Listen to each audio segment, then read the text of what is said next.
किसी का फोटो देखा तो प्रेम हो गया, किसी का नाचता हुआ वीडियो दिखा तो प्रेम हो गया।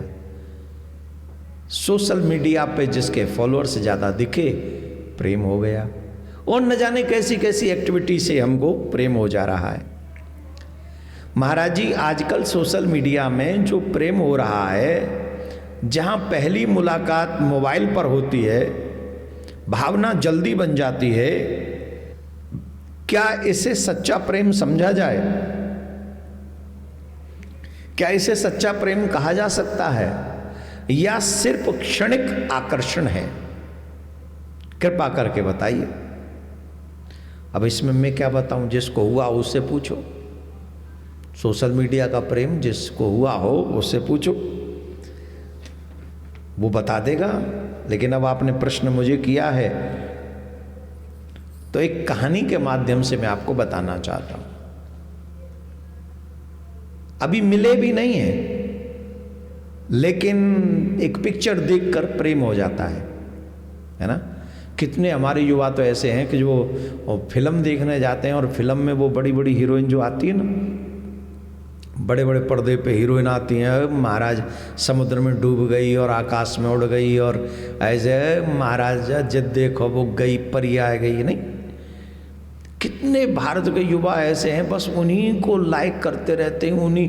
अच्छा, उन्हें पता भी नहीं है कि कौन कौन उनके लिए क्या क्या लिख रहा है, पर इनका जवाब नहीं। You are the best of world, जन क्या क्या पूरा जीवन उन्हीं में लगा देते उन्हीं। अब इनको एक पिक्चर से प्रेम है। ऐसी एक कहानी है,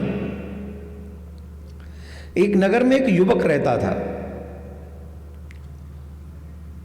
उस युवक ने कहीं एक कन्या की सुंदर तस्वीर देखी। वो उस कन्या से कभी मिला नहीं था, कभी मिला नहीं था। अब युवक था, as in teenage. Teenage ऐसी होती है जिसमें प्लास्टिक के भी गुड्डा गुड़िया दिख जाए ना तो उनसे भी प्रेम हो जाता है। और टीन एज होती ऐसी है, भगवान ही बचाए। अब उम्र तो सबकी होती है, वो निकलेंगे तो सभी उसी एज से, लेकिन वो टीन एज ऐसी होती है, प्लास्टिक का गुड्डा भी खड़ा हो तो वो भी अच्छा लगता है, प्लास्टिक की गुड़िया भी खड़ी हो तो वो भी अच्छी लगती है, क्योंकि हम उस जोश से निकल रहे होते हैं। तो उस बच्चे ने एक पिक्चर देखी और उस पिक्चर से उसको प्रेम हो गया। अब रात दिन उसी पिक्चर को वो अपने गले लगाकर घूमता रहता, कहाँ मिलोगे, कहाँ मिलोगे, कैसे मिलोगे, भावना रखता था। मोबाइल तो नहीं था उस समय, बड़ा ध्यान कैसे होगा, कैसे मिलना होगा, बड़ा सिस्टम उसका बेचारे का बिगड़ा हुआ था उसके लिए, कैसे इसको और रूप से देखा जाए, कैसे अलग तरीके से मिला जाए। तो उसने एक मूर्तिकार को पकड़ा और मूर्तिकार को वो चित्र दिया और मूर्तिकार से कहा कि आप इस पिक्चर की एक मूर्ति बनाइए, यह मेरी जीवन संगिनी है, इससे मैं बहुत प्रेम करता हूं। ऐसा कोई प्रयास कीजिए जो थोड़ा मूर्ति बना दीजिए। अब वो मूर्ति बनाता था मोम की। किसकी मूर्ति बनाता था? मोम की। मोम की मूर्ति बनाता था। तो उसने पिक्चर देखी और सेम टू सेम उसने मूर्ति बना दी मोम की। और उसने मोम की मूर्ति जब बनाई तो बड़ा खुश हो गया, अरे वाह, आपने तो डुक्टो बना दी, यही मेरी प्राण है, यही मेरी जीवन संगिनी है, यही मेरा जीवन है, यही मेरा सर्वस्व। फिदा हो गया उस पर, चकाचक हो गया। और धीरे धीरे उसका और अटैचमेंट उससे हो गया। अब तो वो मोम की वो मूर्ति को बड़ा प्रेम करता, कभी इधर कभी उधर कभी उधर, उसी के साथ घूमने लगा।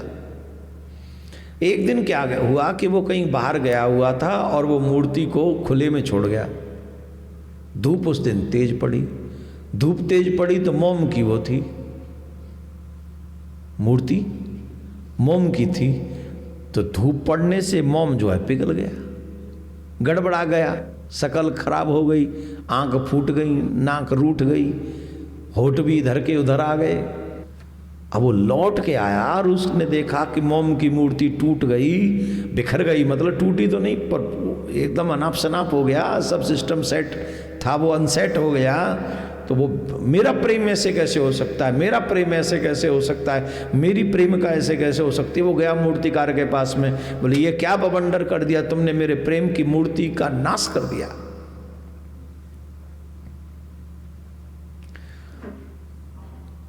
तो मूर्तिकार ने कहा कि तुमने मोम की मूर्ति बनवाई क्यों, पत्थर की मूर्ति बनवा लेते, धूप में रख दो तो, छाया में रख दो तो, पानी में रख दो तो, छत पे रख दो तो वो तो सेम रहेगी। अब तुम मोम की बनवाओगे तो ऐसा ही होगा। इसका मतलब क्या हुआ इस कहानी का? सोशल मीडिया का प्रेम उसी मोम की मूर्ति जैसा है। जहां भी थोड़ा सा इधर उधर का सिस्टम होगा तो वो पिघल जाएगा और तुम्हें छोड़ के बंसी वारे की जय। लेकिन पत्थर की मूर्ति हो, इसका मतलब बोले जो सत्य प्रेम होता है, शाश्वत प्रेम होता है, निष्काम प्रेम होता है, उसके आगे कोई भी परिस्थिति क्यों ना आ जाए, कठिन से कठिन परिस्थिति क्यों नहीं आ जाए, कठिन से कठिन परिस्थिति में भी वो अपने प्रेमी का साथ नहीं छोड़ता। आप लोग देख लीजिए, आजकल हम जिन जिन से भी प्रेम करते हैं या जिन जिन से भी हमारे रिलेशन हैं, वो मोम की मूर्ति जैसे हैं। थोड़ी सी कठिनाई आने पर सब साथ छोड़ के भाग जाते हैं। हाँ जी कि ना जी? बोलो जी। लेकिन माँ का प्रेम उसी पत्थर की मूर्ति की तरीके का है। कितनी भी कठिन परिस्थिति आ जाए, माता जी, पिताजी और गुरु जी, यहाँ गुरु जी को भी इन्वॉल्व कर रहे हैं हम, कठिन परिस्थितियों में गुरु जी भी हमारा साथ नहीं छोड़ते।